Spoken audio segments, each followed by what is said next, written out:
જે પ્રગતિથી શાંતિ વધે તે પ્રગતિ સાચી પ્રગતિ છે. સુખ અને શાંતિ જ્યાં સુધી આપણને ન મળે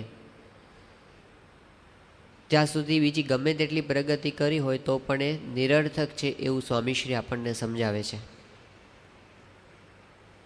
આપણી જે કંઈ ઈચ્છા છે એનું અંતિમ લક્ષ્ય પણ આ જ છે કે આપણને અખંડ અને અનંત સુખ શાંતિ મળે.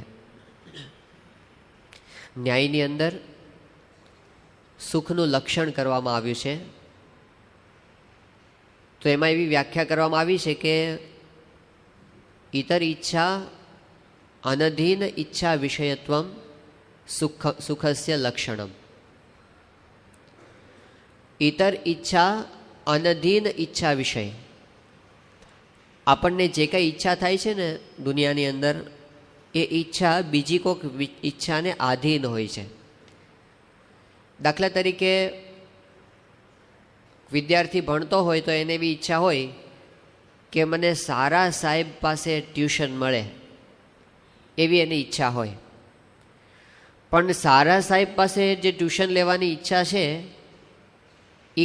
એ કોઈ બીજી ઈચ્છાને કારણે છે. કારણ કે સારા સાહેબ પાસે આપણે જો ભણીએ તો આપણને વધારે સારું આવડે, એટલે વધારે સારું શીખવાની ઈચ્છા એ મુખ્ય ઈચ્છા છે. એને માટે એને ઈચ્છા થાય છે કે મારે સારા સાહેબ પાસે ભણવું છે. પણ વધારે સારું શીખવાની ઈચ્છા એ શેને આધીન છે? તો કે વધારે સારા માર્ક્સ લાવવાની ઈચ્છા છે. મૂળ તો મુખ્ય ઈચ્છા શું છે? વધારે સારા માર્ક્સ લાવવા છે. પણ વધારે સારા માર્ક્સ શેના માટે લાવવા છે? એ ઈચ્છા કઈ ઈચ્છાને આધીન છે? તો કે વધારે સારા માર્ક્સ લાવશું તો ઊંચી ડિગ્રીમાં આપણને એડમિશન મળશે. પણ ઊંચી ડિગ્રીમાં જે એડમિશન મેળવવાની ઈચ્છા છે એ કઈ ઈચ્છાને આધીન છે? કે આપણા હાથમાં મોટી ડિગ્રી આવશે. પણ મોટી ડિગ્રી મેળવીને જે શું કરવું છે પણ એ કઈ ઈચ્છાને આધીન છે? કે મોટી ડિગ્રી મળી જશે તો સારી જગ્યાએ નોકરી મળશે આપણને. પણ સારી નોકરી મેળવવાની ઈચ્છા એ કઈ ઈચ્છાને આધીન છે? કે સારી જગ્યાએ નોકરી મળશે તો સારા પૈસા મળશે આપણને. એટલે મુખ્ય ઈચ્છા શું થઈ? વધારે પૈસા મેળવવાની ઈચ્છા. પણ પૈસા મેળવવાની ઈચ્છા કઈ ઈચ્છાને આધીન છે? પૈસામાંથી એને શું મેળવવું છે? તો કે પૈસા મળે તો એમાંથી ઘણું બધું આવે. પૈસામાંથી બંગલો આવે, ગાડી મળે, સ્ટેટસ વધે સમાજની અંદર, એ બધું જોઈએ છે. એના માટે પૈસાની ઈચ્છા થાય છે. પણ એ બધું જે મેળવવાની ઈચ્છા છે, બંગલો મળે, ગાડી મળે, આ સમાજમાં સ્ટેટસ વધે, એ બધું એમાંથી શું એને મેળવવું છે? એ કઈ ઈચ્છાને આધીન છે? તો કે બધું મળે ને તો એમાંથી મજા આવે, એમાંથી સુખ આવે. તો એ તો બરાબર, પણ સુખની ઈચ્છા કઈ ઈચ્છાને આધીન છે? ત્યાં ફૂલ સ્ટોપ વાગી ગયો. હવે આગળ કંઈ ચાલશે નહીં. બધું કરીને છેલ્લે સુખ મેળવવું છે, કે પૈસા કમાવા છે સુખી થવા માટે. પણ સુખી શેના માટે થવું છે? એનો જવાબ નથી. બધું કરીને સુખી થવું છે. એટલે બીજી બધી જ ઈચ્છાઓ એ સુખની ઈચ્છાને આધીન છે. પણ સુખની ઈચ્છા એ બીજી કોઈ ઈચ્છાને આધીન નથી. ઇતર ઈચ્છા અનધીન ઈચ્છા વિષયત્વમ, કે જે ઈચ્છા બીજી કોઈ ઈચ્છાને આધીન ન હોય એ ઈચ્છાનો જે વિષય બને ને એ સુખ કહેવાય. આવી વ્યાખ્યા થઈ. અને દુઃખની વ્યાખ્યા શું? ઇતર દ્વેષ અનધીન દ્વેષ વિષયત્વમ દુઃખસ્ય લક્ષણમ. એવું કીધું કે ભાઈ આપણે કોઈ વ્યક્તિ એમ વિચારે છે કે મારે છે ને બીમાર નથી પડવું. પણ બીમાર કેમ નથી પડવું? તો કે બીમાર નથી પડવું એનું કારણ એ છે કે એમાંથી દુઃખ થાય છે. તો દુઃખી શું કામ નથી થવું? એનો જવાબ નહીં મળે. એનો જવાબ એને મળશે નહીં. તો દરેક વસ્તુ પ્રત્યે આપણને જે નફરત થાય છે, ઉનાળામાં આપણને બહાર નીકળવાનું મન ન થાય. કેમ? બહુ તાપ છે. પણ બહુ તાપ છે એમાં વાંધો શું છે? કે મને દુઃખ થાય. તો દુઃખી થવામાં શું વાંધો છે? કે બસ દુઃખી તો થવું જ નથી. એનો જવાબ આગળ મળશે નહીં. ઇતર દ્વેષ અનધીન દ્વેષ વિષયત્વમ, કે જે વ્યક્તિ વસ્તુ કે ક્રિયા પ્રત્યે આપણને દ્વેષ થાય છે, એ દ્વેષ એ દુઃખના દ્વેષને આધીન છે, પણ દુઃખ પ્રત્યે આપણને જે દ્વેષ છે ને એ બીજા કોઈ દ્વેષને આધીન નથી. એ અંતિમ દ્વેષ છે, એનાથી આગળ જવાબ નહીં આવે.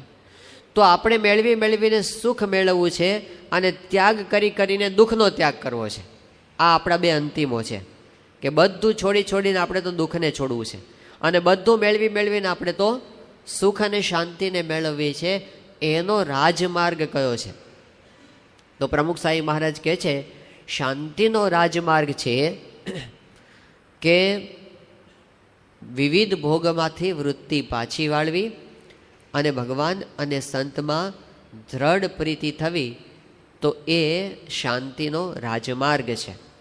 વિવિધ ભોગમાંથી વૃત્તિ પાછી વાળવાની વાત એ ગઈકાલે આપણે થોડો એના પર વિચાર કર્યો હતો કે જ્યાં સુધી આપણી વૃત્તિઓ બીજે બધે ફેલાયેલી છે ત્યાં સુધી ભગવાનમાં આપણી વૃત્તિ સ્થિર થઈ શકતી નથી.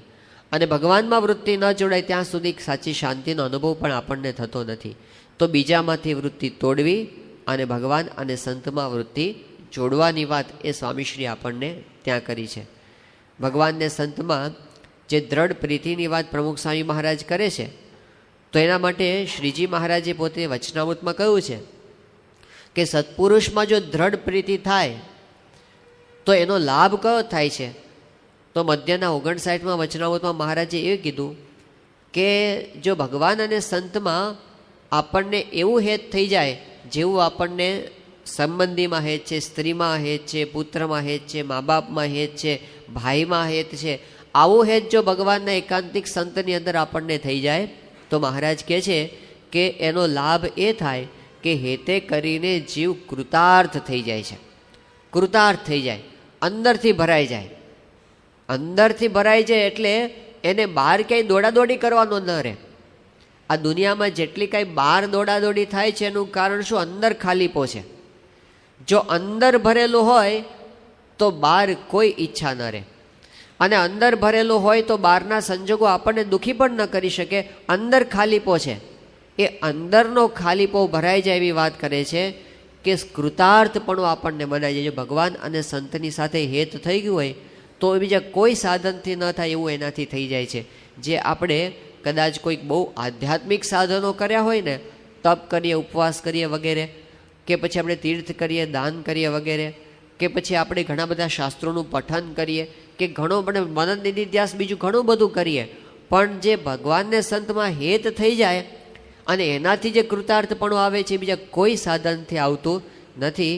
એટલે એ હેતે કરીને કૃતાર્થપણું, જેમ આપણને શ્રીમદ ભાગવતની અંદર ગોપીઓના કૃતાર્થપણાના વચનો મળે છે, એને બીજું કાંઈ પામવાનું બાકી નથી એવું એને અંદરથી એને અનુભવ થાય છે. પણ એ અનુભવનું મૂળ એ છે કે એના અંતરમાં કૃષ્ણ પ્રત્યેની એક પ્રીતિ છે. એ ભગવાનમાં પ્રીતિ થઈ એટલે બધા સાધનો એની અંદર પછી તણાઈને આવે છે.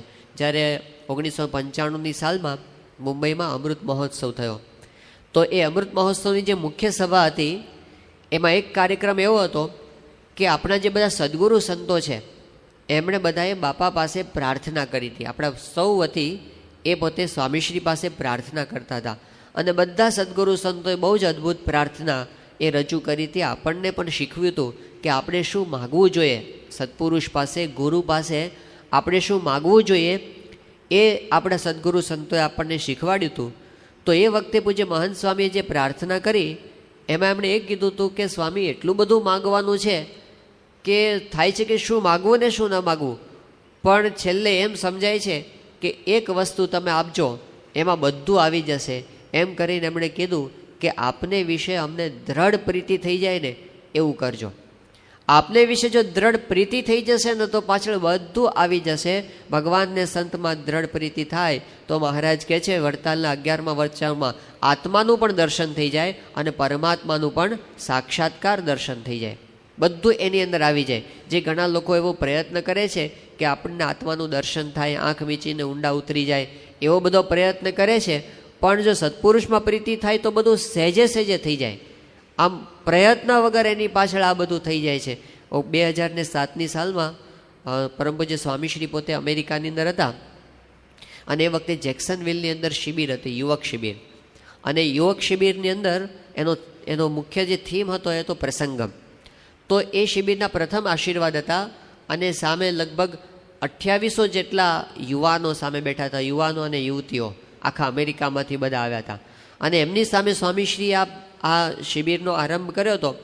એ વખતે સ્વામીશ્રીએ બહુ અદ્ભુત વાત કરી હતી. આજ્ઞાપાલન વિશે પણ વાત કરી હતી અને સત્પુરુષમાં જોડાણ વિશે વાત કરી. એમાં સ્વામીએ વાત કરી કે આત્માનું દર્શન થાય એના માટે ઘણા પ્રયત્ન કરે છે. પછી સ્વામી પોતે એકદમ આમ એવું ચરિત્ર કર્યું કે આખી સભા બેઠી હતી ને સ્વામી વાત કરતાં કરતાં બોલ્યા. સ્વામી કે ઘણા લોકો આમ પ્રયત્ન કરે અંદર કે આમ આત્મા દેખાય, એમ કરીને સ્વામી પોતે આમ આંખો બંધ કરીને બેસી ગયા પ્રવચનની વચ્ચે. એમ 5 સેકન્ડનો ગેપ, આમ એકદમ બસ સ્વામી કાંઈ બોલે નહીં, લોકો બધા સાંભળી રહ્યા અને સ્વામી પોતે બેસી જઈને આંખો મીચીને 5 સેકન્ડ સુધી. પછી સ્વામી આંખો ખોલીને કહે, મય નકરું અંધારું દેખાય, કાંઈ ન દેખાય. આવી રીતે બેસે ને તો મય નકરું અંધારું દેખાય, કાંઈ ન દેખાય. પછી એક બહુ મહત્વની વાત બાપાએ કરી. સ્વામી કે જો સત્પુરુષમાં આપણને પ્રીતિ હશે તો આપણને બધું સવળું પડશે. આજે આત્મજ્ઞાન એ આપણને સવળું પડશે, નહીતર એ જ આત્મજ્ઞાનના શબ્દો આપણને અવળા પડશે. અવળા પડશે એટલે એમાંથી જ મન એવું ગૂંચાશે કે કાંઈ હાથમાં નહીં આવે. પછી એવું ગૂંચાશે, જો ઈડા પિંગલાની ખબર પડે, કરી આગ્રહ તેની કેડે ફરે, તેના ચિત્તને બમણો ફેર ચડે. આ બ્રહ્માનંદ સ્વામીએ વાત કરી છે કે આવી કોઈક સાધનાની અંદર આપણે ચડી ગયા અને જો સત્પુરુષમાં આપણને પ્રીતિ કે ગુરુની અંદર જોડાણ ન હોય ને તો શું થાય? રવાડે ચડી જવાય. રવાડે ચડી જવાય એટલે કેવી રીતે? તો એને છે ને એમાં એવું લાગે કે હું બહુ સાધના કરું છું, એનો સાત્વિક અહંકાર એના અંતરમાં આવે અને એ સાત્વિક અહંકારમાં ને અહંકારના કુંડાળામાં ગૂંચાઈને એની આવરદા પૂરી કરી દે. કાંઈ પ્રાપ્ત ન થયું હોય અને છતાં પોતે માનનું ડીંડું લઈને ફરે. તામસી અહંકાર એ હજી સારો છે, રાજસી અહંકાર એ હજી સારો છે, પણ સાત્વિક અહંકાર છે ને એ તો બહુ ભૂંડો. કેમ ભૂંડો? સાત્વિક અહંકાર છે ને, અમારે સંત સ્વામી એવું કહેતા, એ સોનાની બેડી છે. લોઢાની બેડી આપણા હાથમાં મૂકી હોય ને તો આપણે લોઢાની બેડી તો ખબર પડે કે ભાઈ આમાંથી કોક મને છોડાવો, એ છૂટવાની ઈચ્છા પણ થાય. પણ સોનાની બેડી એવી છે ને કે હાળી ગમે, પાછી ગમે. પોતે બંધાયેલો હોય છતાં પણ એનાથી પોતે છૂટી શકે નહીં. એમ જે સત્વગુણનો અહંકાર છે ને કે મારામાં બહુ દયા છે, મારામાં બહુ પ્રેમ છે, મારી અંદર બહુ ત્યાગ છે, મારી અંદર બહુ સેવા ભાવના છે, મારી અંદર બહુ તપશ્ચર્યા છે, મારી અંદર બહુ શાસ્ત્રોનું જ્ઞાન છે, હું બહુ આમ ધ્યાન કરું છું, એવી જો સાત્વિક અહંકાર આવી ગયો, પતી ગયું. એ એક ડગલું પણ આધ્યાત્મિક માર્ગે આગળ વધી શકે નહીં. અને દશા કેવી થાય? જે વાત આવે છે, ચોબા હતા, મથુરાના 4 ચોબા, અને એ બધાને જવું તો આપણે પ્રયાગ જઈએ, કારણ કે યમુના નદી મથુરામાંથી પસાર થાય અને કે નદીમાં આમનામ ભેગા આપણે હોડીમાં જઈએ તો પ્રયાગ પહોંચી જશું આપણે. એટલે પોતે રાતના સમયે હોડીમાં બેઠા અને કે આપણે આખી રાત હલેસા મારવાના છે, તો આપણે છે ને બરાબર ભાંગ પીએ. એટલે બધાએ પછી તો ભાંગ પીધી એટલે આમ કેફ ચડે. પણ એટલી બધી ભાંગ પીવાઈ ગઈ ને કે નશો જોરદાર ચડ્યો પછી તો. અને પછી બેઠા હોડીની અંદર અને રાતના હલેસા મારવાના ચાલુ કર્યા. બધા 4 મંડી પડ્યા અને એટલા બધા હલેસા માર્યા, હવાર સુધીમાં તો ભોગી જશું આપણે પ્રયાગ. અને હવાર થયું અને જરાક આમ પેલું અજવાળું થવા માંડ્યું એટલે થોડાક આમ કિનારો દેખાવા માંડ્યો. કે જો આ પ્રયાગ આવું લાગે છે કે આ પ્રયાગમાં તો આપણું મથુરા જેવા જ છે, બધા ઘાટ આપણે જેવા મથુરામાં છે એવા ને એવા જ ઘાટ છે. કે હા, એના જેવું જ છે. એ કે જો આપણે મથુરામાં જેવા મંદિરો છે એવા જ અહીંયા બધા પ્રયાગમાં દેખાય છે. એ કે હા, દેખાય છે તો એના જેવું જ. એ કે હા, જો વાતાવરણ પણ આપણા જેવું જ છે અને કે માણસો પણ આપણા જેવા જ છે બધા. જો આ તો ઓલા મથુરામાં દેખાતા એ જ બધા અહીં દેખાય છે. જે આપણે મથુરામાં રોજ દેખાતા હોય ને એના એ દેખાય છે કે એ ક્યાંથી અહીંયા આવી ગયા. એટલે પૂછ્યું, એલા તમે એ પ્રયાગ ક્યાંથી પોગી ગયા? તમે તો મથુરામાં રહો છો ને? એવું એને કિનારે ઉભેલા માણસોને પૂછ્યું. એ કે પ્રયાગ નથી, આ મથુરા જ છે. એ કે મથુરા આપણે આખી રાત હલેસા માર્યા ને હજી મથુરામાં જ છીએ. એ કે આ મથુરામાં જુઓ ને, જો તમે પેલું દોરડું તો છોડ્યું નથી, હોડીને જે દોરડાથી બાંધી હતી કિનારે એ છોડ્યું નથી ને તમે હલેસા આખી રાત માર કરો, ક્યાંથી હલે? 1 ઇંચ આગળ ન ખસે. એમ અહંકારનું એક દોરડું છે.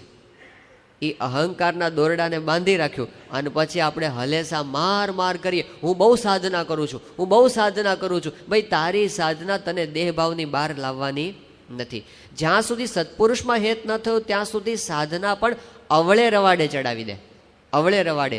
એટલે બ્રહ્માનંદ સ્વામીએ કેટલી સરસ વાત કરી કે જો ઈડા પિંગલાની ખબર પડે, કરી આગ્રહ એની કેડે પડે, એના ચિત્તને બમણો ફેર ચડે. ઈડા પિંગલા છે ને એ બધી નાડીઓના નામ છે.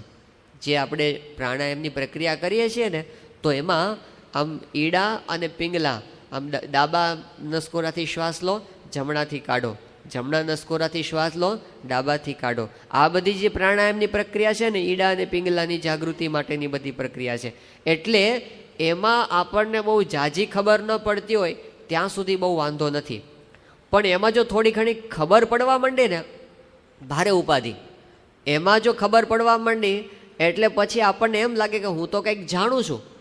અને પછી તો એમાં જો થોડી ઘણી, આ તો આવું છે, અડધું જ્ઞાન છે ને બહુ ખરાબ. Half knowledge is dangerous. એ એવું માની બેઠે કે બસ હું જ બધું જાણું છું અને હું તો કેટલું બધું, મને તો આમ લાઇટ દેખાય છે, જરાક આમ આંખો બંધ કરું અને ધ્યાન કરું તો મને બે આંખની વચ્ચે આમ લીલો પ્રકાશ દેખાય છે ને પીળો પ્રકાશ દેખાય છે ને હું તો કુંડલીની જાગૃત કરું છું ને. એ થાય એમ જ નથી. સત્પુરુષમાં પ્રીતિ ન થાય ત્યાં સુધી ખરેખર આપણા શાસ્ત્રો અને આપણી ગુરુ પરંપરાએ જે ગુરુનો મહિમા કીધો છે, અમથો નથી કીધો, ગુરુબેન જ્ઞાનની, ગુરુબેન ધ્યાનની, એમને જો થઈ જતું હોત તો આ બધું કરે શું કામ બધા? શું કામ ગુરુ પાસે કુરબાન થઈ જાય? શું કામ સત્યકામ જાબાલી પોતે આખી જિંદગી ગુરુ માટે સમર્પિત કરી દે ઢોરા ચારવાની અંદર? એમાં તો કંઈ સાધના જેવું લાગતું જ નહોતું, ઢોર ચારવાના હતા. પણ સત્યકામ જાબાલીને ગુરુએ કીધું જ્ઞાન પ્રાપ્ત કરવું છે, જા આ 400માંથી 1000 ગાય થાય ત્યારે લાવજે. આમાં કંઈ સાધના જેવું લાગતું જ નથી, પણ એ જ સાધના છે, એ જ સાધના. તમે ગુરુના વચનમાં વર્ત્યા, ગુરુની કૃપા થઈ, ગુરુ પ્રત્યે તમને પ્રેમ થયો, કામ પૂરું. આટલું જ કરવાનું છે. સાચા ગુરુમાં આપણને દ્રઢ પ્રીતિ થઈ ગઈ, બધા દરવાજા ખુલી જશે. અને એ જ્યાં સુધી નહીં થાય ત્યાં સુધી બધું બંધ રહેવાનું છે. તો ભગતજી મહારાજ જે મરણિયા થયા ગુણાતીતાનંદ સ્વામી પાસે, એને તો હવેલીનું કામ કરાવ્યું. ગુણાતીતાનંદ સ્વામીએ કાંઈ આવતા વેત એવું નથી કીધું બેસો અને હું ઉપનિષદ ખોલું અને તમને સમજાવું, એવી કાંઈ કીધું નથી. ભગતજી મહારાજને કીધું આ હવેલીના કામમાં મંડી પડો. અને ભગતજી મહારાજ 23 કલાક હવેલીના કામની સેવામાં સ્વામીએ જોડ્યા. આ સાધના છે. કોઈ શાસ્ત્રમાં એવું લખ્યું છે કે હવેલીની સેવા કરો અને તગારા ઉપાડો તો તમને આત્મજ્ઞાન થઈ જાય, બ્રહ્મજ્ઞાન થઈ જાય? આવું વાક્ય કોઈ શાસ્ત્રમાં મળે છે? પણ શાસ્ત્રમાં એવું કીધું છે ગુરુમાં જોડાશો તો આત્મજ્ઞાન થશે. તો આ જોડાવાથી આ થાય છે, આ બીજા કોઈ સાધનથી થતું નથી. એટલે આપણા શાસ્ત્રોએ ગુરુને દરેક ક્રિયાની અંદર આગળ ક્રિયા, એના વિના કદાચ કોઈક સાધના કરી નાખે ગમે તેટલીને લાગે મેં બહુ કર્યું, એ કાંઈ થાય નહીં. એટલે જો ઈડા પિંગલાની ખબર પડે, કરી આગ્રહ એની કેડે ફરે, એના ચિત્તને બમણો ફેર ચડે. તો એ બધું એમને નથી થતું. એટલે કીધું તમે સત્પુરુષમાં જોડાઈ જાઓ, એમાં પ્રીતિ કરો. એમના વચનની અંદર જો તમને દ્રઢ વિશ્વાસ આવી જશે ને, અને જો એની અંદર તમને હેત થઈ જશે તો બધા કામ થવાના છે. તો મહારાજે વચનાવતમાં એ કીધું. તો સ્વામી એ કહેતા હતા કે આંખો બંધ કરીને બેસવાથી કંઈ નહીં થાય, પણ સાચા સંતની અંદર પ્રીતિ કરવાથી આપણા બધા કામ એ થવાના છે. તો સત્પુરુષમાં પ્રીતિ એનો આટલો બધો મહિમા છે, એ સામાન્ય બાબત નથી. આમ હેત લાગે છે લૌકિક બાબત. આપણે જેમ અંદર આપણે જોતા હોય કે કોઈ પશુને પશુમાં હેત થાય છે, સગા સંબંધીમાં આપણને હેત થઈ જાય છે. એ હેત જેવું જ હેત લાગે સત્પુરુષની અંદર, પણ એ હેત આખું આપણને જુદી ભૂમિકા ઉપર મૂકી દે છે. એટલે સત્પુરુષમાં દ્રઢ પ્રીતિ. તો સ્વામીશ્રી પોતે ઉપાય બતાવે છે કે વિવિધ ભોગમાંથી વૃત્તિ પાછી વળે અને ભગવાન અને સંતમાં આપણને દ્રઢ પ્રીતિ થાય. હવે એ પ્રીતિ થાય કેવી રીતે? આપણે તો હેત કરવું છે, પણ એ થાય કેવી રીતે? આપણે કહીએ કે પરાણે હેત કરો, તો ભાઈ આપણને એમ ફિઝિકલી આમ કહે કે તમે ભાઈ ચલો 5 માળા કરી નાખો, તો એ આપણાથી થાય, કારણ કે હાથથી કરવાનું છે કે મોઢેથી કરવાનું છે. પણ કે હેત કરો તો હેત કંઈ થોડું, હેત તો થઈ જાય, હેત કંઈ કરી થોડું શકાય છે, એવો આપણને પ્રશ્ન થાય. પણ વચનામૃતના શબ્દો સામે આપણે જોઈએ, આના મોટા સંતોના વચનો સામે જરા જોઈએ, ત્યારે આપણને એ પણ સમજાય છે કે હેત કર્યું થાય છે. હેત નહીંતર આપણને કહે નહીં ને કે હેત કરવું. જો આપણાથી કરવાથી હેત ન થતું હોય તો આપણને કહે શું કામ કે હેત કરવું? એમણે કીધું છે કે હેત કરવું, એટલે હેત કરી શકાય છે. એમની અંદર આપણે પ્રેમ કરી શકીએ છીએ ગુરુની અંદર. તો એવી પ્રીતિ આપણને સત્પુરુષને વિશે કઈ રીતે થાય, તો એના વિશે આપણને શાસ્ત્ર શું માર્ગદર્શન આપે છે, તો એની અંદર વચનામૃતની અંદર શ્રીજી મહારાજ કહે છે કે હેત થવાનો એક ઉપાય એ છે ગુરુની આજ્ઞાનું પાલન કરવું. આ એક એમને વિશે હેત થવાનો ઉપાય છે. જેમ જેમ એની વિશે આપણને સ્નેહ થતો જાય એમ એમ આપણને એમને વિશે એમની આજ્ઞા પાળતા જઈએ એમ એમ આપણને એમને વિશે હેત થતું જાય છે. સ્વામીશ્રી જ્યારે રાજકોટની અંદર હતા ઘણું કરીને 1997ની સાલમાં, અને એ વખતે એક પ્રશ્નોત્તરીની અંદર એમને પ્રશ્ન પૂછવામાં આવ્યો હતો કે સત્પુરુષની અંદર કેમ દ્રઢ પ્રીતિ થાય, તો સ્વામી આ જ વાત કરી હતી, પોતે હાથથી લખી આપ્યું હતું. સ્વામી કે જો આપણે સત્પુરુષની આજ્ઞાનું પાલન કરીએ તો આપણને એમને વિશે હેત વૃદ્ધિ પામે છે. એક આ ઉપાય બતાવ્યો. બીજી વાત એ વચનામૃતની અંદર શ્રીજી મહારાજ એવી બતાવે છે કે આપણે જો સત્પુરુષનું મનન ચિંતન કરીએ, માનસી પૂજા કરીએ ભગવાન અને સંતની, તો એનાથી આપણને એમને વિશે હેતની વૃદ્ધિ થાય છે. આ બીજો ઉપાય બતાવ્યો કે જેમ જેમ આપણને એમનું ચિંતવન વધારે થાય દિવસ દરમિયાન એમ એમ એને વિશે આપણને સ્નેહ થાય છે. અને ત્રીજી વાત એ વચનામૃતમાં શ્રીજી મહારાજ બતાવે છે, પ્રથમનું 57મું, પ્રથમનું 59મું વચનામૃત, મધ્યનું 13મું વચનામૃત, કે જો એમનો મહિમા આપણને સમજાય તો આપણને એમને વિશે હેતની વૃદ્ધિ થાય છે. તો આવી રીતે એમને વિશે આપણને જો અંતરથી સાચું હેત થઈ જાય તો એનાથી આપણને કૃતાર્થપણાનો અનુભવ થાય છે. તો આ સુખ અને શાંતિ માટેનો રાજમાર્ગ મહારાજ બતાવે છે, ભગવાન અને સંતમાં જોડાવું. ગુણાતીતાનંદ સ્વામીએ આવી શાંતિનો ઉપાય જે બતાવ્યો છે ભગવાનને સંતમાં જોડાવાનો, એમાં આપણને બે ક્લિયર એમણે બે પિક્ચર સ્પષ્ટ કરી આપ્યા ગુણાતીતાનંદ સ્વામીએ, કે કેવી રીતે અંતરમાં ટાઢું રહ્યા કરે, કેવી રીતે અંતરમાં શાંતિ થાય. આપણે પ્રગતિ તો કરવી છે પણ પ્રવૃત્તિ કરતાં કરતાં કરવી છે, આપણે કાંઈ બધું છોડી શકવાના નથી આ સંસારની બધી ક્રિયાઓ. તો સ્વામીએ કીધું કે સ્વામિનારાયણ હરે સ્વામીએ વાત કરી છે અંતરમાં ટાઢું રહ્યા કરે અને ધગી ન જાય, એના બે ઉપાય છે. એક તો ભગવાનનું ભજન કરવું અને બીજું ભગવાનને સર્વ કરતા સમજવા. એક તો ભગવાનનું ભજન કરવું અને બીજું ભગવાનને સર્વ કરતા સમજવા. આ બે વસ્તુ સ્વામી સમજાવે છે. તો સુખ માટેનો ઉપાય અમને આપણને સીધો બતાવી દીધો કે બીજું કંઈ નહીં, પણ તમે છે ને ભજન કરવા માંડો, બસ એમાંથી શાંતિ થશે. આ બધા ભક્તોનો, મહાન ભક્તોનો એક સરખો અનુભવ છે. મીરાબાઈ કહે છે, તેરી મિટ જાય સબ શંકા ચિંતા નામ હરિકા લે. તું ભગવાનનું નામ લઈશ ને તો તારી બધી ચિંતા, તારી બધી શંકા, એનું સમાધાન એમાંથી થવાનું છે. કે ભજન કરતાં આપણે શીખીએ. ભગવાનની ભક્તિ કરવામાંથી જે સુખ અને શાંતિનો અનુભવ થાય છે એ બીજો કશાયમાંથી થતો નથી, કારણ કે એ આપણને ભગવાનની નજીક લઈ જાય છે. મહારાજે પંચાળાના પહેલા વચનામાં એવું કીધું છે કે જેમ દીવો હોય એ આમ પ્રગટ મશાલ હોય, એ મશાલની પાસે આપણે જઈએ તો પ્રકાશ વધારે હોય, અને મશાલથી જેમ જેમ દૂર જતા જઈએ એમ પ્રકાશ ઓછો થતો જાય, અને ઘણે દૂર જઈએ તો પ્રકાશ બિલકુલ હોય નહીં. એવી રીતે સંપૂર્ણ સુખ ભગવાનની મૂર્તિમાં છે. જેમ જેમ આપણે ભગવાનની વધારે નજીક જતા જઈએ એમ સુખ વધતું જાય, અને જો જેમ ભગવાનથી દૂર જતા જઈએ એમ સુખ ઓછું થતું જાય. તો ભગવાનની સાથે આપણે કેમ વધારે નજીક આવી શકીએ એના માટેનો એક ઉપાય છે ભગવાનનું ભજન કરતાં શીખવું. એટલે આપણે દિવસની અંદર એક સમય તો એવો અવશ્ય રાખવો કે જેમાં આપણે પ્યોરલી ભજન કરતા હોય, બીજું કાંઈ જ ન કરતા હોય. ભલે આપણે દિવસ દરમિયાન વ્યવહાર કરીએ, બધું કરીએ, પણ સાથે એક સમય તો એવો ફાળવવો કે જે સમયે આપણે અને આપણા ઈષ્ટદેવ, આપણે અને આપણા ગુરુ, એ વિના બીજું કાંઈ જ ના હોય.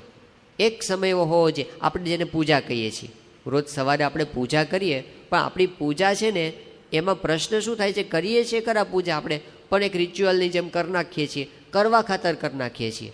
પણ આવું જો ભજન થાય કે બીજું બધું એ વખતે ભૂલાઈ જાય અને ભગવાન સાથે આપણી પર્સનલ મુલાકાત એ વખતે હોય, એવા મહિમા સાથે જો આપણે પૂજાની અંદર જોડાય ને તો ખરેખર એમાંથી આપણે ચાર્જ થઈ જઈએ. એમાંથી આપણને આખા દિવસની અંદર જે પ્રવૃત્તિ માર્ગમાં પણ ભગવાનનું અનુસંધાન રાખવાનું છે એનું બળ આપણને મળી જાય. આપણે કામ કરવાનું છે એની ના નથી, પણ એમાં આધ્યાત્મિકતા આપણી સાથે જોડાઈ જાય. જેમ પેલા સ્ટીફન કવિએ પોતે એક વાત કરી છે કે આપણે કોઈ પણ ક્રિયા કરતા હોઈએ તો એમાં પીપીસી બેલેન્સની જરૂર છે. Production and production capacity. Production and production capacity. કોઈ ધંધો કરતો હોય, બિઝનેસ કરતો હોય, તો એને કેવું હોય કે એને પ્રોડક્શન એકલું ન જોવાનું હોય. કોર્પોરેટ વર્લ્ડની અંદર ખાલી કેટલું પ્રોડક્શન થાય છે એ ન જોવાનું હોય, સાથે સાથે પ્રોડક્શન કેપેસિટીનો પણ વિચાર કરવાનો હોય. દાખલા તરીકે કોઈ વ્યક્તિ હોય, મશીન ચલાવતી હોય, અને એ મશીન પાસેથી એવી રીતે કામ લે કે રોજ જો 8-8 કલાક કામ લે તો મશીન વ્યવસ્થિત રીતે કામ કરે. પણ તમે એક જ દિવસે એની પાસે 23 કલાક કામ લઈ લો તો બીજે દિવસથી મશીન બંધ પડી જાય. એટલે તમે પ્રોડક્શન તો એક સાથે વધારે લઈ લીધું, પણ પ્રોડક્શન કેપેસિટી ખલાસ થઈ ગઈ. એક દ્રષ્ટાંત છે પેલું કે એક ભાઈને કોઈ એક મરઘી આપી, અને એ મરઘી એવી હતી કે રોજ સોનાનું એક ઈંડું આપે. રોજ સોનાનું એક ઈંડું, સવાર થાય ને સોનાનું એક ઈંડું આપે. હવે એક ઈંડું રોજ વેચે અને જલસા કરે, પણ પછી એને ઉતાવળ થઈ ગઈ કે હાલું રોજ એક ઈંડું મળે છે, તો આ મરઘીના પેટમાં જેટલા ઈંડા પડ્યા હોય બધા એક હારે કાઢી લઉં તો આ એક ઈંડું સોનાનું મેળવું એના કરતાં એક હારે હું ધનવાન થઈ જાઉં, બધા ઈંડા એક હારે કાઢી લઉં. મરઘીનું પેટ કાપી નાખ્યું અને પૂરું થઈ ગયું. વધારે પ્રોડક્શન મેળવવાની ઈચ્છામાં એણે પ્રોડક્શન કેપેસિટી ખલાસ કરી નાખી. આવું બિઝનેસના માર્ગમાં થાય છે કે આપણે કોઈ ધંધો કરતા હોઈએ અને આપણા જે કાયમી ગ્રાહકો હોય, તો આપણે એક સાથે વધારે નફો કમાઈ લેવાની ઈચ્છાથી આપણે આપણા ગ્રાહકોને વધારે ચૂસી લીધા. આપણે એને વધારે હલકો માલ આપી દીધો, વધારે પૈસા કમાઈ લેવા માટે. પણ પરિણામ શું આવ્યું કે એ ગ્રાહકોને આપણામાંથી વિશ્વાસ ઉઠી ગયો. ગ્રાહક કાયમ માટે આપણા હાથમાંથી જતો રહ્યો. પ્રોડક્શન મેળવવાની અંદર આપણે પ્રોડક્શન કેપેસિટી ખલાસ કરી નાખી. આપણે વધારે ધંધો એકસાથે મેળવવામાં કેપેસિટી ખલાસ થઈ ગઈ. આપણે દાખલા તરીકે કોઈ આપણી સાથે સહકાર્યકર્તાઓ છે, એકબીજા સાથે આપણે સાથે મળીને કામ કરીએ છીએ, સાથે ભાગીદારો હોઈએ કે સહકર્મચારી હોઈએ, તો એની અંદર ધારો કે આપણે એવું કીધું કે પછી કોઈ વ્યક્તિને આપણે એની ઇમોશનલ બેંક બેલેન્સમાં આપણે જમા કરાવ્યા વગર આપણે એની પાસેથી લીધા જ કર્યું, વિશ્વાસઘાત કરી નાખ્યો, એને પૂછ્યા વગર નિર્ણયો લઈ લીધા. પરિણામ શું થયું કે તમે કામ તો એક સાથે વધારે કરી નાખ્યું, પણ સહકાર્યકર્તાઓને વિશ્વાસમાં લીધા વગર કામ કર્યું. એમને વિશ્વાસમાં લીધા વગર કામ કર્યું, એને આપણે જાણ ન કરીને આપણી રીતે નિર્ણયો બધા લઈ લીધા. પરિણામ શું આવશે? એને આપણી અંદરથી જે આપણી વચ્ચે એક દિવાલ રચાઈ જશે. અને એટલે જે સ્મૂધલી કામ ચાલતું હતું, આપણે એકબીજા ઉપર વિશ્વાસ રાખીને હરખી રીતે કામ કરી શકતા હતા, એ તોડી નાખ્યું. આપણે પ્રોડક્શન કેપેસિટી ખલાસ થઈ ગઈ. આપણે શરીર પાસેથી કામ લેવું છે, તો આપણે કામ લીધા કર્યું એક સાથે, આપણે બસ 2 વર્ષમાં આપણે પૈસાદાર થઈ જવું છે, અને પછી કરો 18 કલાક ને 20 કલાક ને 22 કલાક, એટલું બધું કામ શરીર પાસેથી લીધું કે પછી 2 વર્ષ પછી એવું થયું કે શરીર હાવ એવું થઈ ગયું કે તમે પથારીવશ થઈ ગયા. તો આપણે પ્રોડક્શન વધારે લેવાની અંદર પ્રોડક્શન કેપેસિટીને ખલાસ કરી નાખી. એવી જ રીતે આપણા જીવનનું જેમ એક સંબંધોનું પાસું છે, આપણા જીવનનું જેમ એક શારીરિક પાસું છે, એમ આપણા જીવનનું એક આધ્યાત્મિક પાસું પણ છે. એ આધ્યાત્મિક પાસું એવું છે કે એને જો તમે ખલાસ કરી નાખો, એના તરફ તમે ધ્યાન જ ના આપો, અને તમે એમ કહો કે આપણે વધારે દિવસ દરમિયાન બીજું કામ કરી અને આપણે એક હારે આમ બસ સુખ મેળવી લેવું છે, પણ જે કરવાનું હતું એ પાયાની વસ્તુઓને આપણે જો પોષણ ના આપી શક્યા, તો પછી આપણે આગળ જતાં લાંબો સમયમાંથી લઈ શકશું નહીં. તો એમણે એક દ્રષ્ટાંત આપ્યું છે. એક માણસ છે, એ પોતે ગયો ત્યાં આગળ એક શાહુકાર પાસે અને કીધું કે સાહેબ મારી પાસે કોઈ કામ નથી, તો તમે મને કામ આપો. તો શાહુકારે એને કીધું કે જો ભાઈ મારી પાસે કામ તો છે, આ મારું જે મકાન છે બાજુમાં મોટું જંગલ છે, એ જંગલ મારી માલિકીનું જ છે, તો તારે આ કુહાડો લઈને જા અને ઝાડ કાપવા માટે તારે જવાના, તો એ ઝાડ એક ઝાડ કાપીશ તો તને હું 100 રૂપિયા આપીશ, જા ઉપડ. અને પેલો કુહાડી લઈને ઉપડ્યો સવારના પોરમાં, અને આખો દિવસ એણે ખૂબ મહેનત કરી અને દિવસમાં 7 ઝાડ એણે કાપી નાખ્યા. તો કેટલા રૂપિયા એને મળ્યા? 700 રૂપિયા મળી ગયા. પહેલાં કીધું રોજ આવજે તું, અને બીજે દિવસે આવ્યો સવારના પોરમાં ફ્રેશ થઈને 6 વાગ્યાના, અને મંડી પડ્યો ઉત્સાહથી, આખો દિવસ કામ કર્યું, પણ બીજે દિવસે 6 ઝાડ જ કપાયા. તે ત્રીજે દિવસે આવ્યો અને ત્રીજે દિવસે ફરી વાર મંડ્યો સવારના પોરથી સાંજ સુધી મહેનત કરી, પણ ત્રીજે દિવસે ખાલી 5 ઝાડ જ કપાયા. ચોથે દિવસે ફરી મંડ્યો, પાછો એટલી જ મહેનત કરી, પણ ચોથે દિવસે 4 જ ઝાડ કપાયા.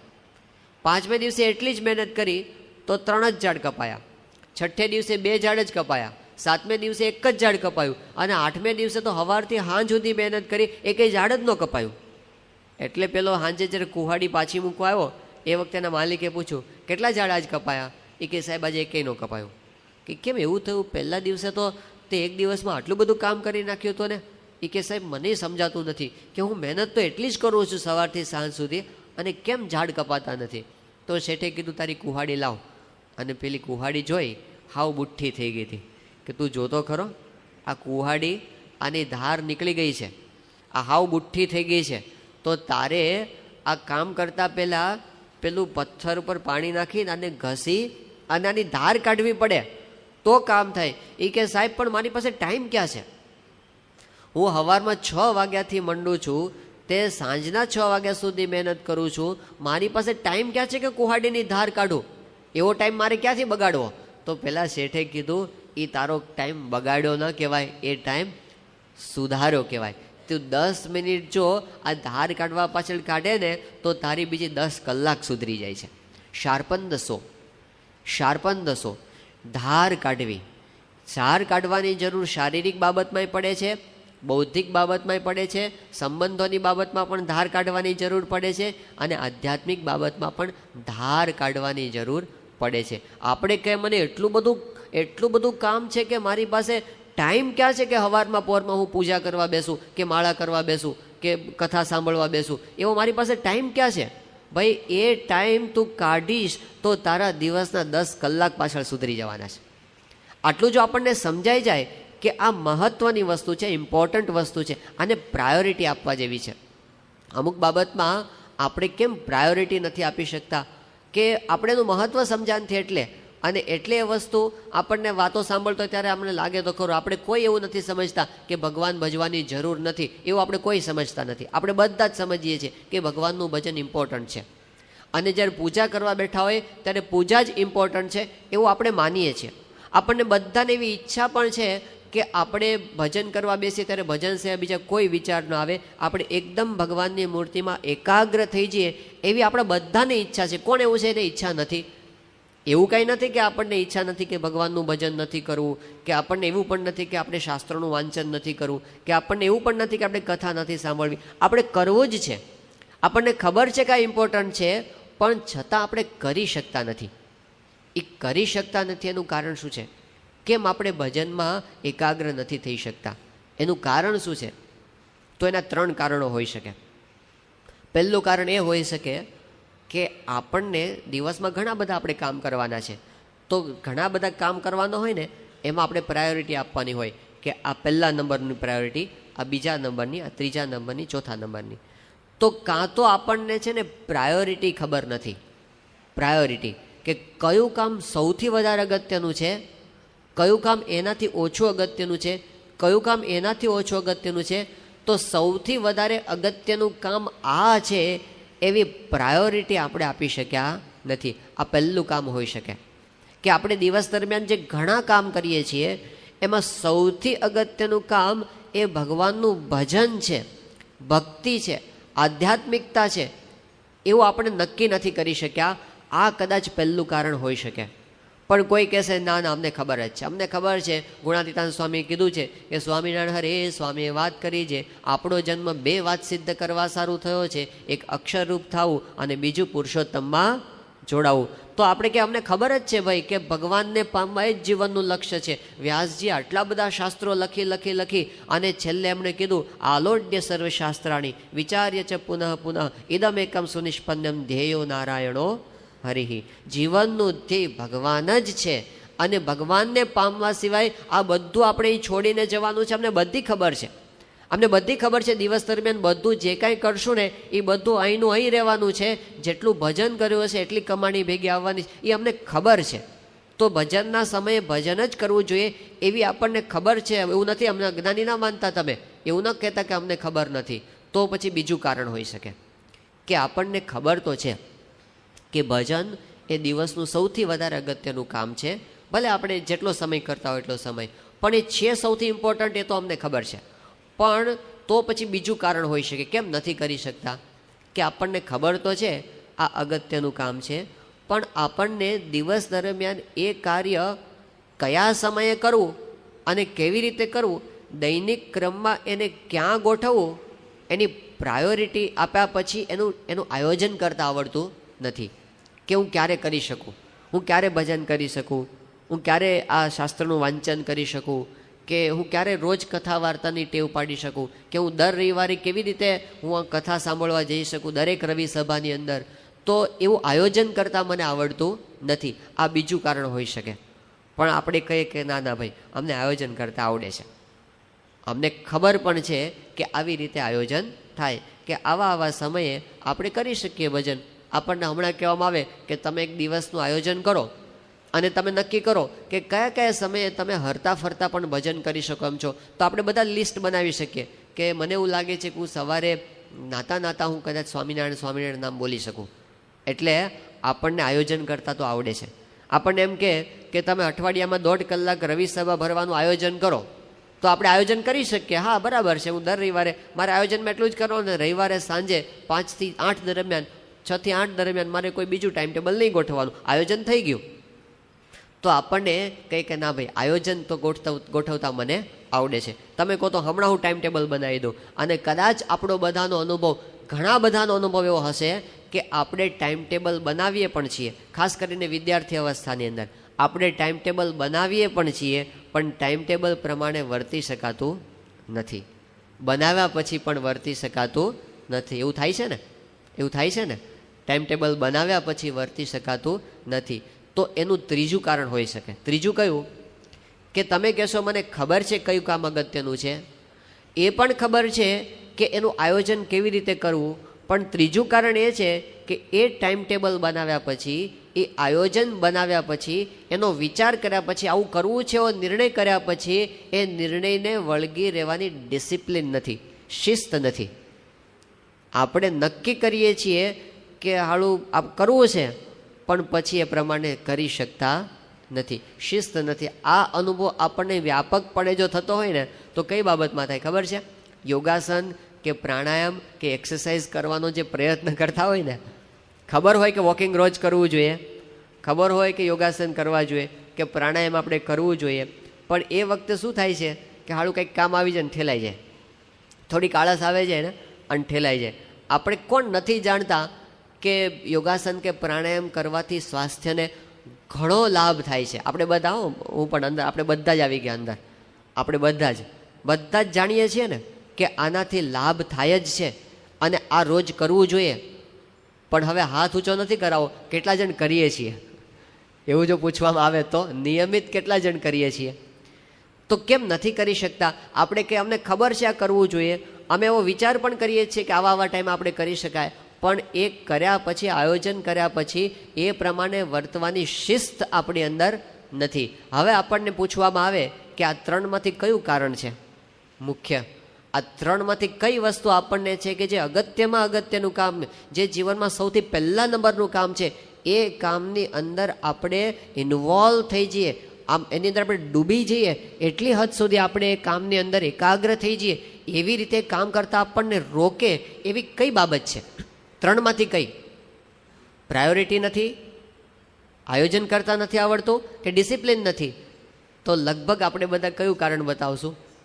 3 નંબરનું, કે અમને બધી ખબર છે શું કરવાનું છે, અમને ખબર છે કેવી રીતે કરી શકાય, પણ અમે કરી શકતા નથી. ત્રીજું કારણ બતાવશું ને, પણ વાત ખોટી છે. સૌથી વધારે કાચપ એ પહેલા સ્ટેપમાં જ છે. જે વસ્તુનું આપણને અતિશય મહત્વ સમજાઈ ગયું છે ને, અતિશય મહત્વ, જે વસ્તુનું આપણને પ્રાધાન્ય, એનું ઊંડાણ, હૃદયના ઊંડાણ સુધી કોતરાઈ ગયું છે મહત્વ, કે આ તો કરવું જ જોઈએ, એટલું બધું જેનું મહત્વ કોતરાઈ ગયું છે ને, એ કામ આપણે કોઈ પણ ભોગે કરવાના જ છીએ, કરવાના જ છીએ. સિંહ આપણી પાછળ દોડ્યો હોય અને આપણે આગળ દોડતા હોઈએ અને પછી આપણને થાય કે આજે તો આળસ આવે છે દોડવાની, એવું ક્યારેય થાય? એ મોસ્ટ પ્રાયોરિટીમાં એ કામ આવી ગયું કે હવે તો આ કરવાનું જ છે, આમાં છૂટકો જ નથી આ કર્યા વગર. એવું થઈ જાય તો એ વસ્તુ થાય છે. એવા સંજોગો આવી જાય જેમ આપણે એવું થાય કે આપણને ધારો કે આમ જન્મટીપની સજા થઈ ગઈ હોય, કંઈક એવા કેસમાં આપણે આવી ગયા અને પછી હવે આપણને એવું જ કહે છે કે જન્મટીપની સજા થઈ ગઈ એટલે તમારે રહેવાનું જ છે 15 વર્ષ જેલની અંદર. પણ પછી આપણને રાષ્ટ્રપતિને આપણે કહીએ કે ભાઈ સાહેબ કંઈક કરો ને, આમાંથી તમે છોડાવો ને, તો રાષ્ટ્રપતિ કહે કે હું તમને છોડાવી દઉં પણ આટલી આટલી શરત છે, એમ કરીને લિસ્ટ બનાવે કે રોજ સવારે 4 વાગે ઉઠી જવું. હું તમને છોડાવી દઉં ખરો પણ આટલી શરતોનું પાલન કરવું, રોજ સવારે 4 વાગે ઉઠી જવું, રોજ સવારે ચાલીને મહેસાણા મંદિરમાં મંગળા આરતીમાં પહોંચવું, રોજ સવારની કથા ભરવી, રોજ સંધ્યા આરતીમાં જવું, રોજ અડધો કલાક પૂજા કરવી, તમે જે આવક કાઢો એમાંથી 10% ધર્માદો ભગવાનનો કાઢવો, અને પછી વાત કરે રવિવારની સભામાં કાયમ માટે જવું. આટલી શરતો છે. અને શ્રાવણ માસની પારાયણમાં જાઓ ને ત્યારે ટાઈમે હાજર થઈ જવું, 7:15 વાગે આવી જવું. આટલી શરતોનું પાલન કરો તો તમને હું જેલમાંથી છોડાવું. તો આપણે તૈયાર થઈ જઈએ? હા, આ જન્મટીપમાંથી છૂટીએ છીએ ભાઈ. અને ફાંસીમાંથી છૂટવાના હોઈએ તો હજી 10નું લિસ્ટ લાંબુ કરે ને, બીજું હજી 10નું કે ફાંસીમાંથી છૂટવાના છીએ તો આય કરવા તૈયાર થઈ જાય. પ્રાયોરિટી, એનું મહત્વ આપણને સમજાઈ ગયું. ના ના, તો કરશું જ આપણે, બધું કહેશું, તમે તમારે જે કહેશો કરશું, આમાંથી તમે મને છોડાવો. એ જેમ ફાંસીમાંથી કે જન્મ ટીપમાંથી છૂટવાનું આપણને દેખાય છે ને, એમ જન્મ મરણની ફાંસી આપણને દેખાતી નથી. આ જે માયાનું બંધન છે એમાંથી આપણને છોડવાની વાત છે, એ બંધન આપણને દેખાતું નથી. પણ એ જો આપણને સમજાઈ જાય કે આ જે ભજન આપણે કરીએ છીએ એમાંથી અનંત જન્મોનું દુઃખ ટળી જવાનું છે, જે આપણે અંદર સબળતા આવ્યા છે એમાંથી બહાર નીકળી જવાના છીએ, એવી શાંતિનો અનુભવ થવાનો છે. આપણે ભૂતકાળમાં કોઈ કાળે ન કરી હોય એવી અપાર શાંતિ આમાંથી આપણને પ્રાપ્ત થવાની છે. પ્રાયોરિટીમાં આવી ગયું તો આપણે કરવાના જ છીએ. જેમ આપણને એવું કહેવામાં આવે કે હવે આવતીકાલે છે ને આપણે બધાએ અહીંથી ગાંધીનગર જવાનું છે અને પદયાત્રા કરીને જવાનું છે. અને જવાનો બીજો કોઈ હેતુ નથી, પણ ગાંધીનગરની અંદર ઘણા બધા પેલા ઘઉં આવ્યા છે. આપણે પેલે સંસ્થાની અંદર જે બધા ઘઉં આવ્યા ને હરિભક્તોએ દાનમાં આપ્યા હોય ને, એ બધા ઘઉં ઘણા બધા આવ્યા છે. તો એ બધા ઘઉં છે ને એને સાફ કરવાની સેવા છે. અને શરત એટલી છે કે અહીંથી ચાલતા ચાલતા તે પદયાત્રા કરીને સેવા કરવા માટે જવાનું છે. જેને અનુકૂળતા હોય આવે, આગ્રહ નથી, પણ જેને અનુકૂળતા હોય એને આવવાની છૂટ છે. આ સભા પછી બધા નામ પોતાના લખાવે. તો આપણે કેટલા જણ નામ લખાવીએ? લાગે છે કે 5 જણના નામ આવે? પણ એવું કહેવામાં આવે કે હવે છે ને ત્યાં ઘઉં તો છે જ, પણ ઘઉંની અંદર હવે એવું છે કે એમાં કાંકરા નથી, પણ કાંકરાની જગ્યાએ હીરા છે. અને એક એક હીરાની કિંમત 10-10 લાખ રૂપિયાની છે. અને આપણે જો વીણીએ તો લગભગ ગણતરી એવી છે કે રોજના લગભગ 10,000 હીરા આપણે કાઢી શકીએ જો એક દિવસ સુધી આપણે સેવા કરીએ તો. હવે જેને જવું હોય એને જવાની છૂટ છે, આગ્રહ નથી. જેને જવું હોય એ સભા પછી નામ લખાવે.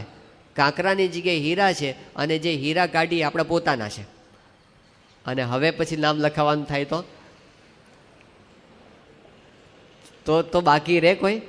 અને કે અમે પરિવારના સ્વામી 5 સભ્યો છીએ, એમ કે હું એકલો નથી, અમે 5 સભ્યો છીએ અને અમે તૈયાર છીએ સ્વામી, જ્યારે જવું હોય ત્યારે તમે કહેજો. કેમ? એ પ્રાયોરિટીમાં મહિમા સમજાવણો ને આપણને કે ભાઈ આ સામાન્ય વસ્તુ નથી, આમાં તો 7 પેઢીનું દાળેદર નીકળી જાય એવું છે. આ એક દિવસ પદયાત્રા કરીને 5 દી નોકરીમાં રજા પડી તો પડી, પણ સામે લાભ કેટલો મોટો થાય છે, કેટલો મોટો લાભ આપણને સામે દેખાય છે. પ્રાયોરિટીમાં આવી ગયું, બધું આયોજન થઈ જશે, બધી વ્યવસ્થા થઈ જશે, બધા એના રસ્તા ખુલ્લા થઈ જશે જો આપણને પ્રાયોરિટીમાં આવ્યું, એનું મહત્વ સમજાવું કે આ ભજન કરવું એ સામાન્ય બાબત છે નહીં. એ કાંઈ આમ ટાઈમપાસ નથી, એ સૌથી ઇમ્પોર્ટન્ટ કાર્ય છે. તો એટલે એ સમજાવ્યું કે મોસ્ટ પ્રાયોરિટીમાં એ આવી જાય આપણે કે જીવનનું સૌથી અગત્યનું કાર્ય છે ભગવાનનું ભજન, ભગવાનની ભક્તિ. આ કાંઈ સાવ નવરા માણસોનું કામ નથી. જેમ ગુણાત્યાન સ્વામી કહે છે કે કેટલાક લોકો એમ સમજે છે આપણે કથામાં આવીને બેઠા નહીં તો બહાર કેટલાક એમ સમજે છે કે તો નવરા છે એટલે બેઠા છે. અમને તો બહુ બિઝી છીએ અને એ લોકો નવરા છે. બિઝીમાં શું હોય, છાપું વાંચતા હશે ઘરે બેઠા બેઠા. પણ એ કે અમે તો બહુ વ્યસ્ત છીએ, એ બહુ બધા નવરા બધા બેઠા છે. સ્વામી કે અહીં આવીને આપણે બેઠા છીએ તો નવરા બેઠા છીએ એમ ન સમજવું. જમપુરી 84 ગર્ભવાસ એને માટે લીટા તાણીએ છીએ. આ બિલ ગેટ્સ એની ઓફિસમાં બેઠા બેઠા જે કામ કરતો હશે ને એના કરતાં મોટું કામ આપણે કરીએ છીએ.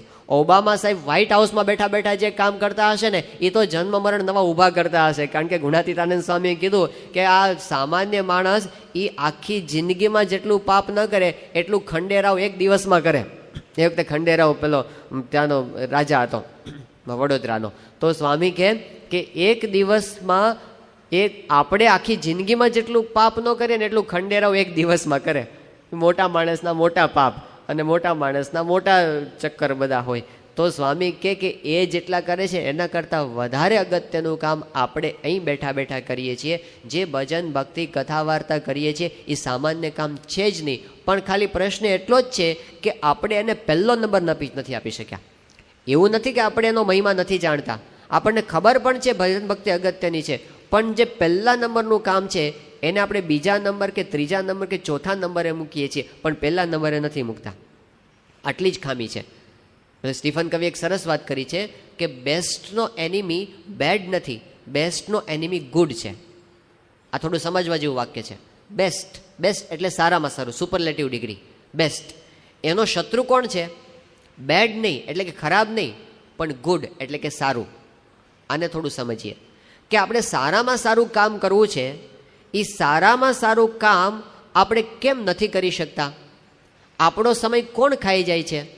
તો આપણો સમય છે ને એ ખરાબ કામ નથી ખાઈ જતા, સારા કામ ખાઈ જાય છે.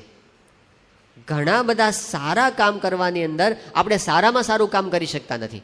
આપણે કંઈક દિવસ દરમિયાન ખરાબ કામ નથી કરતા. આપણે જે વ્યવસાય કરીએ છીએ કે આપણે જે બીજું કંઈ કરતા હશું એ સારું કામ જ કરતા હશું, ખરાબ કામ નથી કરતા. પણ એ સારા 25 કામ કરવાની અંદર એક સારામાં સારું કામ છે ભજનનું, એ ઠેલાઈ જાય છે. એટલે કરવું શું પડે કે થોડાક સારા કામ ઓછા કરીને સારામાં સારું કામ કરવું. થોડાક સારા કામે ઓછા કરવા પડે. આપણે કંઈ ધંધો વ્યવસાય નોકરી કરીએ છીએ એ કંઈ ખરાબ કામ નથી કરતા, પણ એમાંથી થોડીક પાછી વૃત્તિ કે આ તો કરીએ છીએ પણ ભાઈ રવિ સભાનો સમય આવે ત્યારે એને ઠેલી દેવું. એટલે યોગી બાપાએ એવું કીધું કે 25,000 રૂપિયાનો નફો જતો કરીને પણ રવિવારની સભા ભરવી. 25,000 રૂપિયાનો નફો. આ યોગી બાપાને એવું નથી કે 25,000ની કિંમત નથી, એ સમજે છે.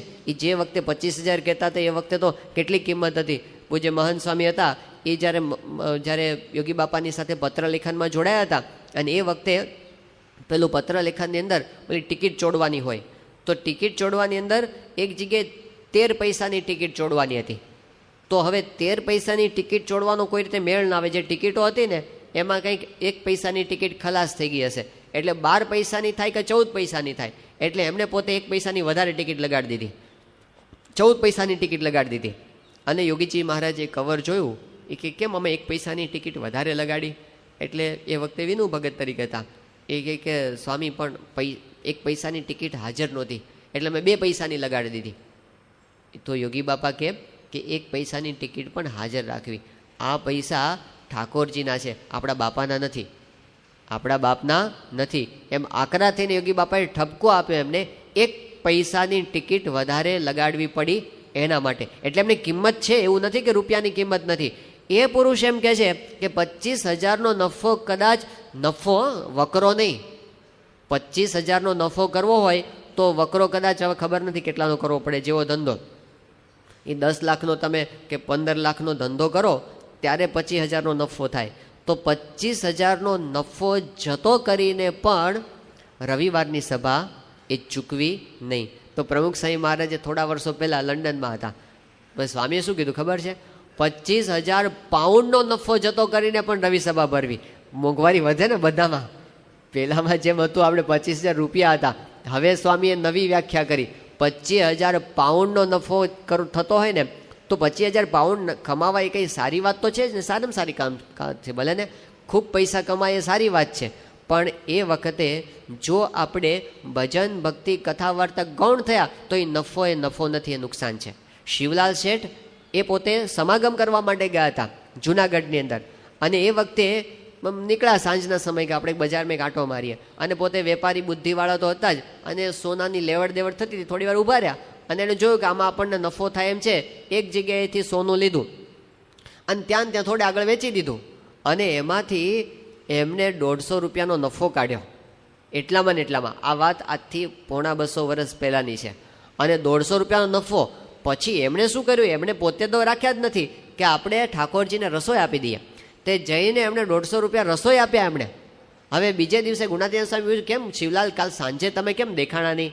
એ કે સ્વામી કાલે હું આ સેજ બજારમાં ગયો હતો, અને એને એમ કે આપણે સ્વામી પાસે આપણે શું કામ કર્યું બતાવીએ.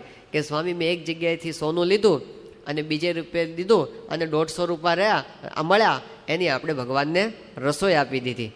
તો રાજી થવા જોઈએ ને, મંદિરમાં 150 રૂપિયા તમે આપ્યા, ગુણાતીતાનંદ સ્વામીની છાતી થાબડી નહીં, એને અભિનંદન ના આપ્યા. ઓહો બહુ સારું કામ કર્યું, રોજ જાજો સાંજે આ કથા વાર્તા છોડીને. ગુણાતીતાનંદ સ્વામી કે શિવલાલ, કોઈ દિવસ એવો સંકલ્પ થાય છે કે 100 કરોડ મણ ઢૂસા લઈ અને આપણે એનું કંઈક કરીએ?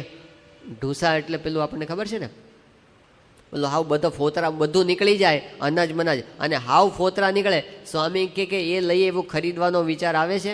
પછી એ કે ના સ્વામી, તો કંઈ વિચાર એવો થોડો આવે. સ્વામી કે ભગવાનની કથા વાર્તા મૂકી અને એ સમયે તમે ગયા ને, સ્વામીને વાંધો નહોતો વ્યવહાર કરવાનો. વ્યવહાર કરો સારી વસ્તુ છે, પૈસા કમાઓ સારી વસ્તુ છે, પણ તમે કથાના ટાઈમે વ્યવહાર કર્યો, ભજન મૂકીને વ્યવહાર કર્યો, તો સ્વામી કે ખોટું કામ કર્યું. તમે જે કમાણી કરી એ આવી કમાણી છે. કોઈ દિવસ એવો સંકલ્પ થાય છે કે આપણે 100 કરોડમાં ઢૂસાનો વેપાર કરીએ? સ્વામી કે મહારાજની મૂર્તિ વિના અને આ સાધુના સમાગમ વિના પ્રકૃતિ પુરુષ સુધી બધા ઢૂસા જ છે, બીજું કાંઈ નથી. તો એમણે અભિનંદન ના આપ્યા કે આપણે બહુ સારું કામ કર્યું. સ્વામી ગુણાતીતાનંદ સ્વામી કે ભલે તમે કદાચ આર્થિક સેવા કરતા હો, સારી વાત છે, સમાગમ નહીં કરો ત્યાં સુધી સ્વામી એનાથી રાજી નથી થતા. કે એક જણ હતા, એ 50 રૂપિયા મંદિરમાં એમને મૂકીને જતા રહ્યા એ વખતે. તો સ્વામી પાસે વાત કરી કે સ્વામી એક જણ તો ઠાકોરજી પાસે 50 રૂપિયા મૂકીને જતા રહ્યા, ના 500 રૂપિયા મૂકીને જતા રહ્યા. તો ગુણાતીતાનંદ સ્વામી કે ભલે એને 500 રૂપિયા મૂક્યા છે, ભગવાન દયાળુ છે, એના 1000 ગણા એને આપશે, ભગવાન એના 1000 ગણા એને આપશે. પણ સ્વામી કે એના કરતાં જો એ મૂકીને જતા રહ્યા એને બદલે ભલે રૂપિયા કદાચ ન આપ્યા હોત કે ઓછા આપ્યા હોત, પણ એમાંથી એણે દાણા ખરીદ્યા હોત અને અહીં અઠવાડિયું રહી અને સાધુનો સમાગમ કર્યો હોત ને, તો એના જીવને વધારે સમાસ થાત. આ મોટા પુરુષની કલ્યાણ ભાવના છે કે એમને આપણને ભગવાનમાં જોડવા છે. એને પૈસા ભેગા કર નથી કરવા. હા, આર્થિક સેવા આપણી પાસે કરાવે છે, એના પણ ઘણા કારણો છે. આટલા મોટા કામ એમણે ઉપાડ્યા છે અને આપણને બધાને આર્થિક સેવામાં જોડે છે, એ તો એમની ખરેખર કરુણા છે. ખરેખર એ આપણને જે સેવા આપે છે ને, એ તો એમની કરુણા છે કે એના દ્વારા આપણને એમને વિશે હેત થાય છે. આપણે કંઈક સેવા કરી હોય ને મંદિરની અંદર, કે આપણે મોટા પુરુષના કાર્યમાં થોડુંક યોગદાન આપ્યું હોય ને, આપણને ખરેખર એમાં હેત થાય છે અને એનાથી આપણા અંતરમાં શાંતિનો અનુભવ થાય છે. આ મોટા પુરુષની બધી અલૌકિક રીત છે કે એમની સેવા આપણે કરીએ તો આપણને એમનામાં જોડાણ થાય, મમત્વ થાય. આ મંદિર મારું છે, આ સંસ્થા મારી છે, આ ગુરુ મારા છે. આપણે એના માટે ઘસાયા હોઈએ ત્યારે આપણને એની વિશે મમત્વની ભાવના પ્રગટ થાય છે, અને એ મમત્વ એ આપણને છેક અક્ષરધામ સુધીનો રસ્તો ખુલ્લો કરી આપે છે. તો એટલી સરસ વસ્તુ છે આ, આપણને એમને વિશે જોડવા માટેની. પણ એમાં મહત્ત્વની બાબત આ સમજાવવામાં આવી કે આપણે જે કરીએ છીએ એમાં ભજન કરવું એ અગત્યની વાત છે. દિવસ દરમિયાન કથા વાર્તા સાંભળવી અગત્યની બાબત છે. એને ક્યારેક ગૌણ ન સમજીએ, એવું ન સમજીએ કે ખાલી ટાઈમ પાસ છે, પણ એને આપણે પ્રાયોરિટી આપતા શીખીએ.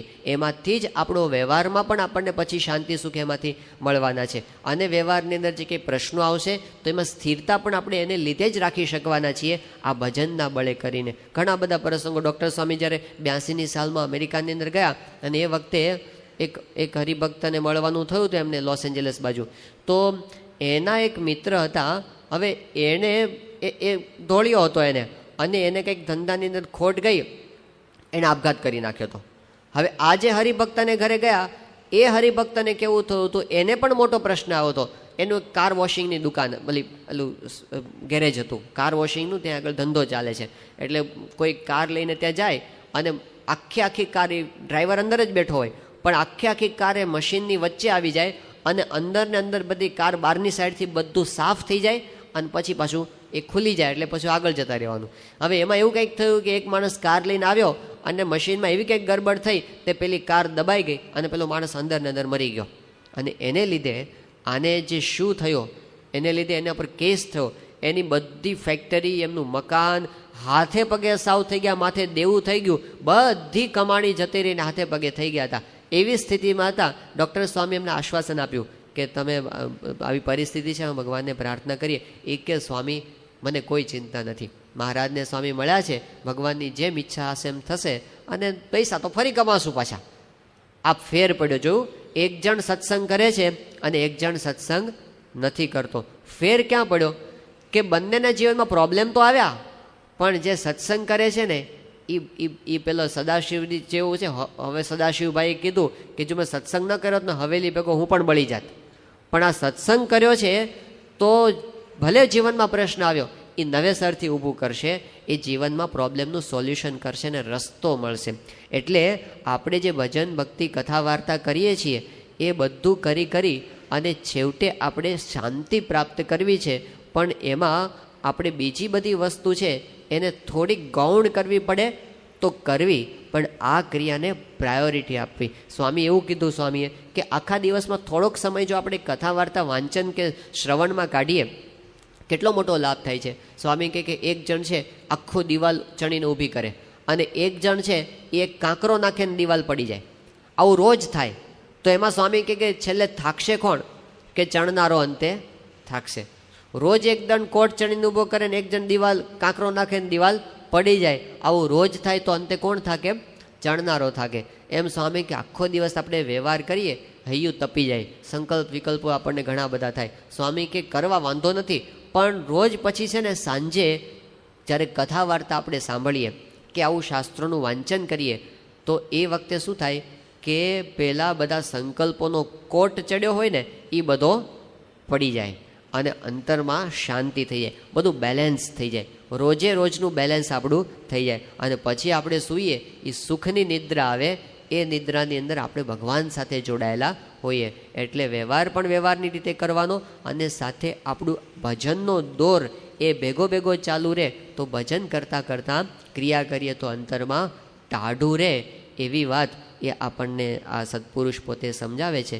એમની વિશેષ વાતો છે આપણે ક્રમશઃ આવતીકાલે જોઈશું. શ્રી સ્વામિનારાયણ ભગવાનની